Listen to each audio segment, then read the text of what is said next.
शेतकरी बंधू भगिनींनो नमस्कार. मंडळी, आपल्या किसानवाणी कार्यक्रमामधून आपण वेगवेगळे विषय घेऊन वेगळे तज्ज्ञ व्यक्तींना आपण बोलवतो, शेतकरी बांधवांना बोलवतो आणि त्यांच्याशी चर्चा करतो. आता खरीप हंगामाची तयारी शेतकरी बांधव करतायत आणि या खरीप हंगामामध्ये आता अल निनोचा परिणाम होऊ घालतोय. म्हणजे यामध्ये आपल्याकडे म्हणजे पाऊस अवेळी पडणं किंवा मान्सूनमध्ये अडथळा निर्माण होणं, अशा परिस्थितीमध्ये शेतकरी बांधवांनी नेमकं कशा पद्धतीने आपली खरीप हंगामातली पेरणी करावी या अनुषंगाने सल्ला देण्यासाठी आज आपल्या सोबत आहेत अर्धापूर येथील तालुका कृषी अधिकारी विशाल वसंतराव बिराडे सर. त्यांच्याशी आपण चर्चा करणार आहोत, या अनुषंगाने माहिती जाणून घेणार आहोत. सर नमस्कार. नमस्कार सर. सर्वप्रथम मी आकाशवाणीमध्ये आपलं या ठिकाणी सर्व श्रोत्यांच्या वतीनं स्वागत करतोय. सर, तर आता अनेक शेतकरी खरीप हंगामाच्या तयारीला लागलेले आहेत. बी बियाणं खरेदी असेल, खतांची खरेदी असेल, यामध्ये आहेत. रान सगळं तयार झालेलं आहे आणि आता अल निनो चा परिणाम असल्यामुळे पाऊस लांबणीवर पडेल किंवा अवेळी पाऊस पडेल, कमी पाऊस पडेल असं बोलल्या जात आहे. तर नेमके पद्धतीने अल निनो म्हणजे काय आहे? अल निनो हे दर 10 वर्षांनी येणारं अल निनो आणि लाल निनो याचे दोन प्रकार आहेत. बरं.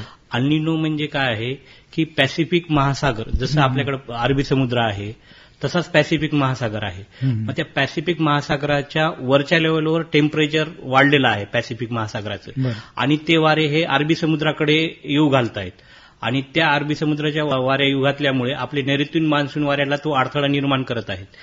त्यामुळे आता आपण बघतोय की मागच्या 15 दिवसापासून की आयएमडीनं पहिले सांगितलं होतं की 26 तारखेला केरळात पाऊस येईल, मग पुन्हा 1 तारीख दिलेली होती. त्यानंतर आज कुठं म्हणजे दिनांक 4 तारखेला केरळात पाऊस सक्रिय झालेला आहे. असा तो परिणाम भारतभर होईल आणि सगळ्यात जास्त जो परिणाम आहे म्हणजे मागच्या 10 वर्षामध्ये एकदा हा परिणाम करतो. त्याप्रमाणे मान्सूनचं आगमन आणि मान्सूनचं अवेळी पाऊस ह्यामध्ये अडथळे निर्माण होतात. त्यामुळं यावर्षी या खरीप हंगामात सर्व शेतकऱ्यांनी घाबरून न जाता कृषी सल्ल्यानुसारच आपलं खरीपाचं नियोजन करावं. नक्की. म्हणजे अल निनो नेमकं काय आहे, अनेक शेतकरी बांधवांना प्रश्न पडला होता, परंतु आपण त्याचं चांगला उलगडा केला, त्याची माहिती दिली. कारण याच्यामुळे अवेळी पडणारा पाऊस किंवा अंदाज आपल्याला पावसाचा सांगता येत नाही. कधी कधी दुष्काळ परिस्थितीसारखा पण या अल निनोमुळे होऊ शकतो. त्याच्यामुळे वेळोवेळी कृषी विभागाचा सल्ला घेऊन आपण शेतकरी बंधूंनो आपल्या खरीप हंगामाच्या या पेरणीसाठी किंवा पुढच्या काही काळामध्ये जर आपल्याला काही महत्वाचे जर सल्ले घ्यायचे असतील तर आपण म्हणजे कृषी विभागाशी संलग्न राहणं अत्यंत आवश्यक आहे. आता मला असं म्हणायचं की सर, आता बरेच जण तयारी केलेली आहे, म्हणजे पेरणीची सगळी तयारी झालेली आहे. तर या खरीप हंगामामध्ये काय म्हणजे पेरणीसाठी कशा पद्धतीने शेतकरी बांधवांनी नियोजन केलं पाहिजे आणि या पार्श्वभूमीवर त्यांनी काय केलं पाहिजे? सर, नेमकंच या पार्श्वभूमीवर खरीप हंगामाची सुरुवात करताना संबंधित सर्व शेतकऱ्यांनी पहिले खरीपाचं आपल्याकडे योग्य पिकाची निवड, क्षेत्रानुसार निवड आणि आपल्याकडील असलेल्या पाण्याचा स्रोत याचं व्यवस्थित नियोजन करून पीक आणि पिकाचं नियोजन करावं. त्यानुसार तसं नियोजन केल्यावर ज्यावेळेस कृषी विभागामार्फत आपल्या गावोगावी सहाय्यक कृषी अधिकाऱ्यामार्फत आपल्याला हवामानाचे सल्ले सुद्धा मिळणार आहेत, त्यानुसार आपलं पेरणीचं नियोजन करावं. आणि पेरणीचं नियोजन करताना सुरुवातीला 80 ते 100 mm पाऊस पडल्याशिवाय शेतकऱ्यांनी पेरणी करू नये. अत्यंत महत्वाचं आहे. सगळ्यात महत्वाचं आणि सगळ्यात शेतकऱ्यांची लगबग असते की पेरणी लवकर करावी, पहिला पाऊस पडला म्हणजे पेरणी साधते. तर सर्व शेतकऱ्यांना मी एवढीच विनंती करतोय की यावर्षी सर्व शेतकऱ्यांनी कृषी सल्ल्यानुसार आणि हवामान सल्ल्यानुसारच 100 mm पाऊस झाल्याशिवाय आपल्या शिवारात पेरणी करू नये. नक्कीच. म्हणजे बऱ्याच वेळेला असं होतं की सुरुवातीला खूप चांगला पाऊस होतो आणि नंतर उघडून जातो, पुन्हा पाऊस पडत नाही. तर अशा वेळेला म्हणजे आपण पेरणी केली तर म्हणजे दुबार पेरणीची वेळ जी आहे ती येऊ शकते, म्हणून नियोजन करणं तेवढंच महत्वाचं आहे. आता हे जेव्हा यांनी नियोजन केलेलं आहे आणि त्या पद्धतीने जर पेरणीला ते पुढे जात असते तर जे पेरणी करताना जे काही बीज प्रक्रिया वगैरे आहे तर त्या अनुषंगाने काय सांगू शकाल आपण? सर, पेरणीच्या अगोदर शेतकऱ्यांनी बीज प्रक्रिया करणं हे अत्यंत गरजेचं आहे, कारण की अशा हवामानाच्या वातावरणात कीड व रोगाचा प्रादुर्भाव होण्याचे जे जास्त अनुमान असतो, त्यामुळे सर्व शेतकऱ्यांनी बीज प्रक्रिया करणं आवश्यक आहे. तर बीज प्रक्रिया करताना FIR ही टेक्निक आहे. पहिले बुरशीनाशक, नंतर कीटकनाशक आणि नंतर रायझोबियम. जर आता आपण उदाहरणादाखल घेतलं तर सोयाबीन या पिकाची बीज प्रक्रिया करताना बरं. मग आता मार्केटमध्ये फंजीसाईड, इन्सेक्टिसाईड या कॉम्बिनेशनमध्ये औषधं उपलब्ध आहेत, कॅस्केड किंवा इलेक्ट्रॉल नावाचे. बरं.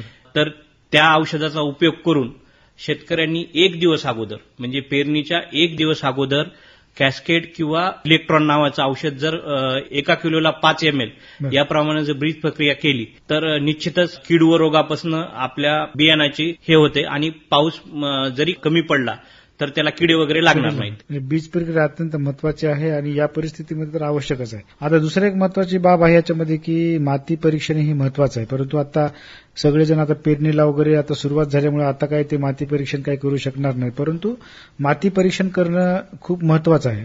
तर ह्याच्या संदर्भामध्ये शेतकरी बांधवांना तुम्ही काय सांगाल? सर, जरी काही शेतकऱ्यांनी माती परीक्षण केलेली नसेल तर आपल्या गावचं सॉईल प्रोफाईल सहाय्यक कृषी अधिकाऱ्याकडे उपलब्ध आहे. बरं. संबंधित सहाय्यक कृषी अधिकाऱ्याकडून म्हणजे गावाचं सॉईल प्रोफाईल घ्यावा आणि त्यानुसार खताचं नियोजन करावं. आणि तत्पूर्वी खताचं नियोजन करताना सोबतच पेरणी कशी करावी याबाबत सुद्धा सर्वांनी लक्ष देऊन हे करायला पाहिजे. जर सोयाबीन, मूग, उडीद, कापूस या पिकांना सरीवरंबा पद्धत कशी करता येईल बरं. आणि आपल्या नांदेड जिल्ह्याचं सर्वात जास्त क्षेत्र हे सोयाबीन खाली आहे. तर सोयाबीन ज्यावेळेस आपण लागवड करतोय तर रुंद सरीवरंबा पद्धतीचा अवलंब करावा. तर रुंद सरीवरंबा पद्धत म्हणजे काय आहे तर ती एक काही जणांकडे रुंद सरीवरंबा यांत्रिकरणाद्वारे म्हणजे बीबीएफ यंत्र उपलब्ध आहेत काही जणांकडे बीबीएफ यंत्र उपलब्ध नाहीत. मग ज्यांच्याकडे बीबीएफ यंत्र उपलब्ध नाहीत पण 5 फण्याचे आणि 7 फण्याचे बीबीएफ म्हणजे पेरणी यंत्र सगळ्यांकडे आहे, कारण की लगभग सर्व शेतकरी आता ट्रॅक्टरनेच पेरणी करत आहेत. बरोबर.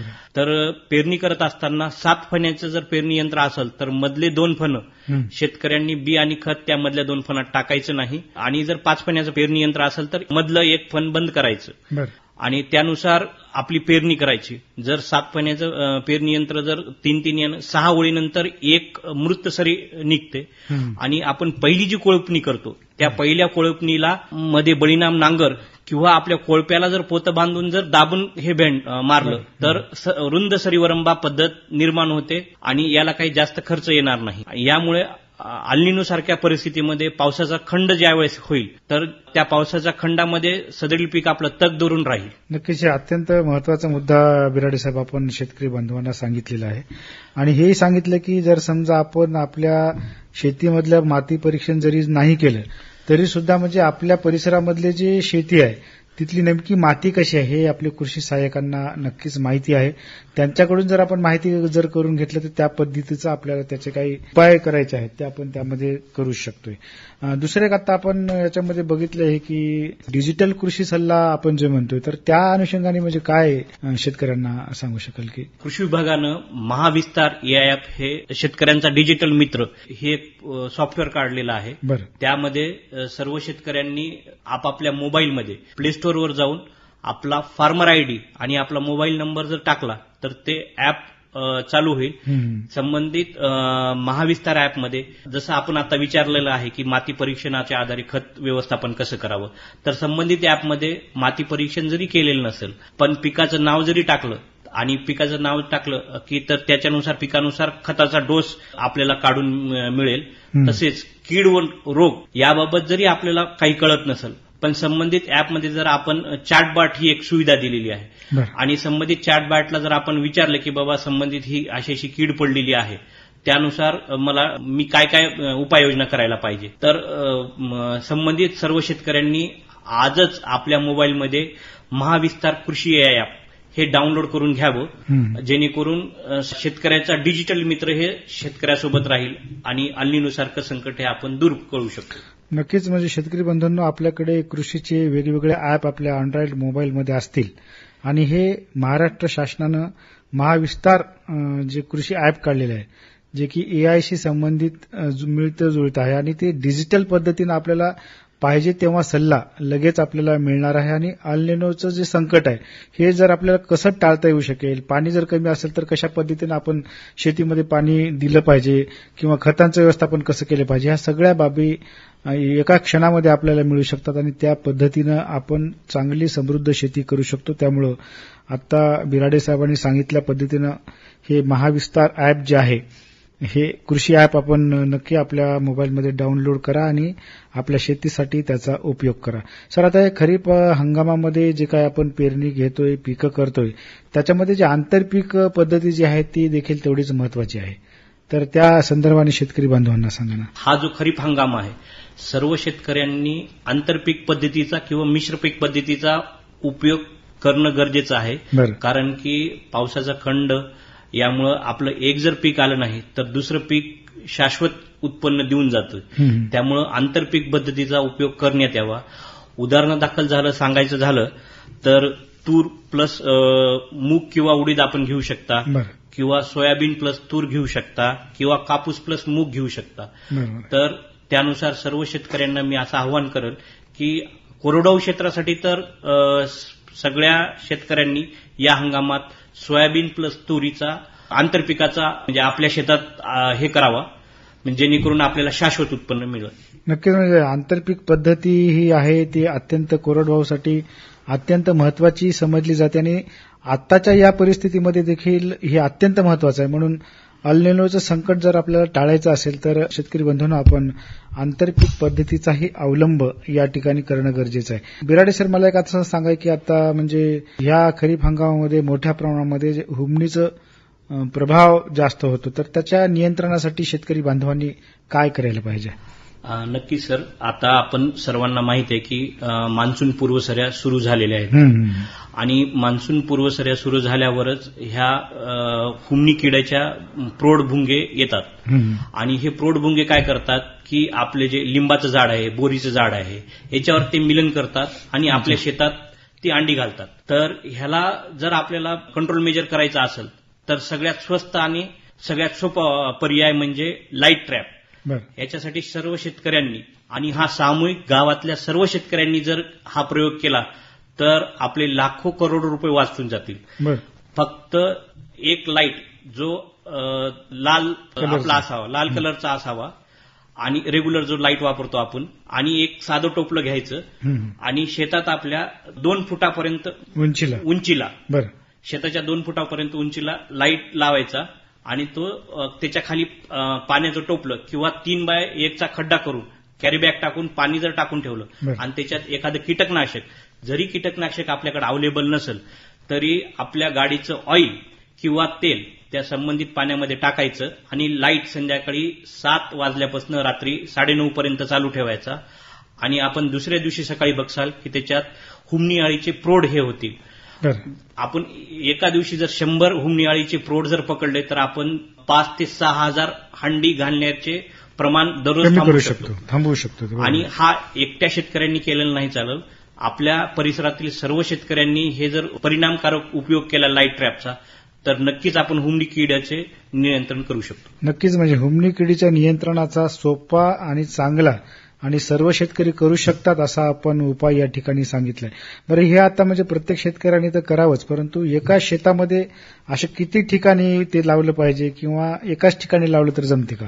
प्रत्येक शेतकऱ्यांनी आपल्या एकाच ठिकाणी शेतात लावायची गरज आहे. अच्छा, मग तर अधिक अजून खूपच सोपा आणि खूप चांगला आहे आणि हुमणीचं नियंत्रण करण्यासाठी शेतकरी बंधूंनो हा उपाय नक्की आपण सर्व शेतकरी बांधव आपल्या शेतीच्या आजूबाजूला असणारे सर्व शेतकरी यांनी एकत्रित जर मिळून जर केलं तर आपण ह्या हुमणीचा अटॅक नक्कीच आपण वाचवू शकतो. सर, दुसरं एक महत्वाचा असा बाब आहे की आता अल निनोच्या संदर्भामध्ये आता बरेच शेतकरी चर्चा करतायत आणि आपल्याकडे जे काही पाणी साठे जर आपल्याकडे असतील, कोणाकडे समजा बोर आहे, विहीर आहे, कोणाकडे समजा शेततळे वगैरे आहेत, तर अशा परिस्थितीमध्ये त्याचं संवर्धन जर पाण्याचं जर आपल्याला करायचं असेल तर कशा पद्धतीने ते करता येऊ शकते, संरक्षित पाणी समजा?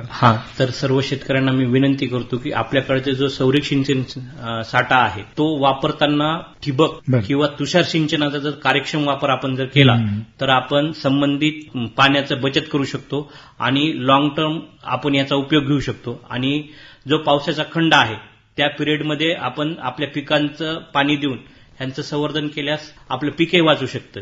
आणि अजूनही आपल्याला मी सांगू शकतो की शेततळ्याचे ऑनलाईन करणं अर्ज चालू आहे महाडीबीटीवर आणि कोरडवाहू शेतकऱ्यांनी 100% आपल्या शेतीमध्ये एक शेततळं घेण्यात यावं असे मी सर्वांना आवाहन करतो. नक्कीच म्हणजे शेतकरी बंधूंनो, आता बिराडे साहेबांनी आपल्याला आवाहन केल्याने आपली कोरडवाहूसाठी गरज देखील आहे. म्हणून शेततळ्यांसाठी जे आता अर्ज करणं सुरू आहे, तर आपण कृपया हे अर्ज करावेत आणि आपल्या शेतीसाठी संरक्षित पाणी आपण करून घ्यावं असं मला वाटतं. सर, आता म्हणजे हा उन्हाळा जरासा चांगला बऱ्यापैकी होता, टेम्परेचर वाढलेलं होतं, पाणी कमी झालेलं आहे. आता अल निनोमुळे पाणी आपल्याकडे पडण्याची शक्यता थोडीशी म्हणजे दूर जाईल, कमी पडेल. तर अशा वेळेला म्हणजे फळबागांचं जर आपल्याला व्यवस्थापन जर करायचं असेल तर मग ते कशा पद्धतीने केलं पाहिजे? सर, यावेळेस आपण फळबागांचं हे करतोय तर मल्चिंगचा उपयोग करणं गरजेचं आहे. सोबत ठिबक सिंचनाचा म्हणजे 100% फळबाग ही आपली ठिबक सिंचनावरच आणायची. त्यामुळं आपण संबंधित पिकाचं आणि आजूबाजूचं जे गवत आहे ते न कापता तसंच ठेवलं तरी संबंधित पिकामध्ये आर्द्रता राहील बरोबर आणि आपल्या फळ पिकाचं संवर्धन होऊ शकेल. म्हणजे अशा परिस्थितीमध्ये आपण बऱ्याच वेळेला तण वगैरे काढतोय, परंतु यावेळेला जर समजा काही गवत वगैरे आजूबाजूला जर असेल तर म्हणजे फळ पिकांसाठी ते उपयोगाचं आहे समजा. बरं, आता हे समजा या खरीप हंगामामधल्या जे काही समजा पेरणी वगैरे केल्यानंतर पुढे समजा पाऊस कमी जास्त झाला तर अशा वेळेला म्हणजे किडींचं पण नियंत्रण करणं शेतकरी बांधवांना गरजेचं असतं. तर अशा संदर्भाने काय सांगाल तुम्ही? सर, सर्व शेतकऱ्यांना मी एवढीच विनंती करतोय की आपण खरीप हंगामामध्ये ज्यावेळेस पाऊस वगैरे मान कमी झालाय तर रोजच्या रोज आपल्या पिकाची पाहणी करावी. पाहणी केल्यावर कीड रोगाची जर तुम्हाला दिसले तर संबंधित सहाय्यक कृषी अधिकारी यांची भेट घेऊन संबंधित कीड रोग कोणता आहे याबाबत त्यांच्याकडून सल्ला घेऊन आपण कृषी केंद्रावर जाऊन औषधं खरेदी करावी. नक्कीच सर, म्हणजे आता खरीप हंगामामध्ये जे काही शेतकरी बांधवांनी जी करायची पूर्वतयारी आहे, नियोजन आहे, पाण्याचं नियंत्रण आहे, त्याचबरोबर हुमणी आळीच्या संदर्भाने हुमणीचं नियंत्रणाच्या संदर्भामध्ये आपण बोललात आणि आता बऱ्याच वेळापासून आपण बोलत आहोत की अल निनोचा काहीतरी परिणाम होईल. तर काही शेतकरी बांधवांना असं वाटतं की नेमक्या पद्धतीने काय होऊ शकेल. तर अशा परिस्थितीमध्ये शेतकरी बांधवांनी सावध होणं हे फार गरजेचं आहे. तर अशा म्हणजे आपल्या सर्व शेतकरी बांधवांना काय संदेश द्याल तुम्ही?